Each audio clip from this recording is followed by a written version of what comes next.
চায়। তাকে তাকে অবহেলা করছো তুমি, তাকে যে তোমাকে দিনে এতবার মনে করে যতবার তুমি নিঃশ্বাস পর্যন্ত নাও না। তাকে ধোঁকা দিচ্ছ তুমি, যে তোমার জন্য নিজের সব সুখ হাসি মুখে বিসর্জন দিয়ে দিতে এক কথায় রাজি। তাকে তার বিশ্বাস ভাঙছো তুমি, যে তোমাকে দিনের পর দিন অন্ধভাবে বিশ্বাস করেছে আর তোমার জন্য নিজের জীবন দিয়ে দিতে এক পাও পিছিয়ে উঠবে না।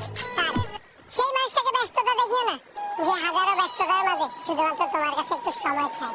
ওই মানুষটাকে অবহেলা করো না, যার চিন্তা ভাবনা জুড়ে শুধুমাত্র তোমার বসবাস। তাকে ধোঁকা দিও না, যে তোমাকে নিজের চাইতেও বেশি ভালোবাসে। তার বিশ্বাস ভেঙো না, যে তোমার জন্য